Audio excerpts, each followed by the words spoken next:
About a week ago, I posted a video on this channel showing you how to look and where to look for the eggs of the broad-bordered Bee Hawk-moth. And as I was walking through this particular woodland this morning, this is Warsop Wood, just outside the village of Church Warsop, and quite local to where I live, only a little more than a stone's throw. And while walking through here this morning, I saw honeysuckle down this particular ride, and that reminded me, yes, I must go up Sherwood Forest and do that follow-up video showing people the larval feeding signs and how easy they are to recognise. I'd no more walked 5 or 10 yards after that thought, and I came across this honeysuckle, and this honeysuckle is relatively full of the feeding signs and larvae of the broad-bordered Bee Hawk-moth. And the most exciting thing is, personally, broad-bordered Bee Hawk-moth has never been recorded from this location in Nottinghamshire. It's a completely new grid square and site for the moth, and evidence for what I think is an increasing species. Certainly it's increased its range in Nottinghamshire, and I've covered this woodland for on and off 30 years. Not always been looking for broad-bordered Bee Hawk-moth, but hope for it nonetheless. Well, it's here and here and over there and there, down there.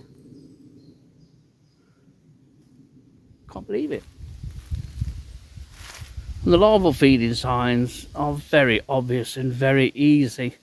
The larvae that I will show you here are all sort of first and second instar larvae, and as the larvae grow, the holes that the larvae make increases. For instance, these holes here, always either side of the midrib, are from the first instar larva. There are other holes on here that are from the resulting second instar larva. Similarly with this one here. They are very obvious holes. They can be seen from a distance. You don't have to do no fingertip searching, only if you want to find the larva.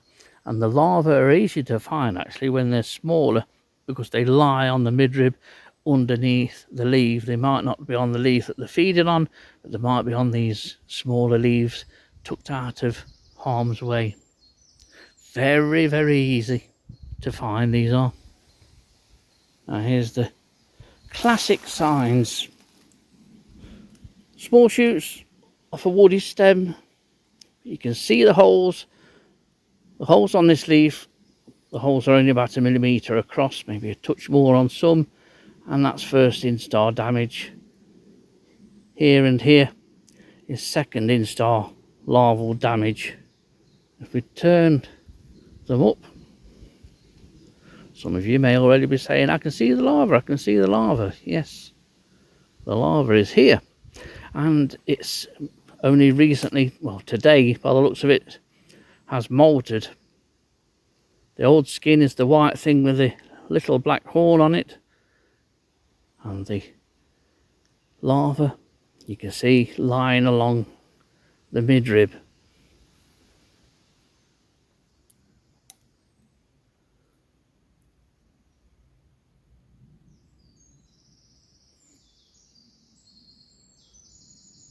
The fresher the feeding damage, quite often you can tell by the little tiny globules of sap, and the caterpillar is under this leaf on this particular.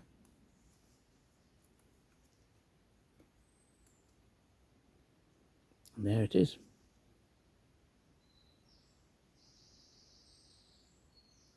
Second instar, that one. Just moved onto that leaf and will produce the same damage as on the other leaves that you can see there. Such an easy thing to find as long as it's there. But the good thing about it, you don't have to spend hours fingertip searching to look for the larva. And we have more signs up here on these leaves.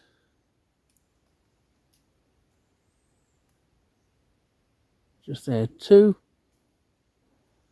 And then down on this one here.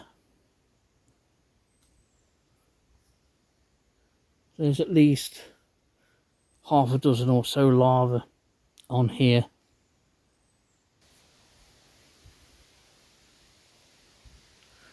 In terms of location and the plants to look on, you want honeysuckle that's in this kind of situation.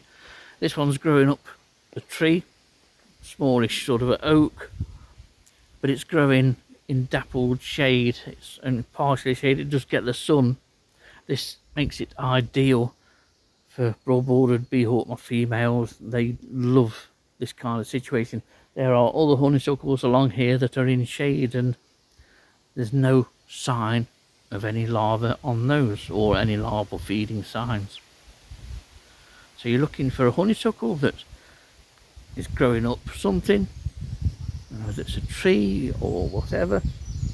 You're looking for it being in semi-shade or partial shade, and look on the sunny side of that, even though it's in partial shade.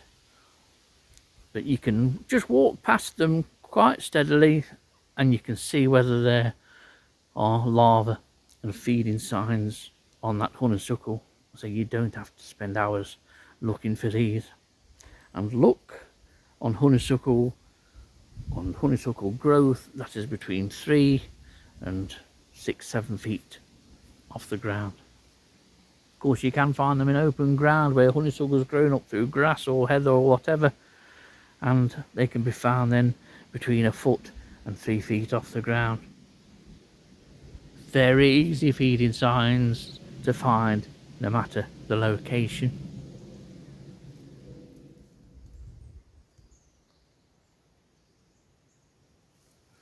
Another honeysuckle here, not 5 yards from the one that we've just been looking at. That one 5 yards away, in the right position, got a number of larvae on it. This one, not quite so good a position, yet only yards away, not a one on it.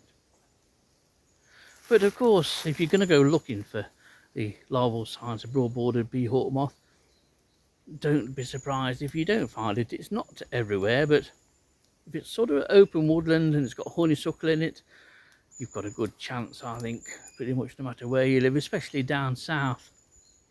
And it probably won't take you that long to find it. If it's certainly there at a site, then, as I've mentioned, it's one of the easiest caterpillars to find. And of course, throughout the year, those holes remain on the leaves, so until the last of the honeysuckle leaves drop off, you can still record it as being present at a site through those very feeding signs. It's a great thing to look for and a pleasant way to pass an hour on.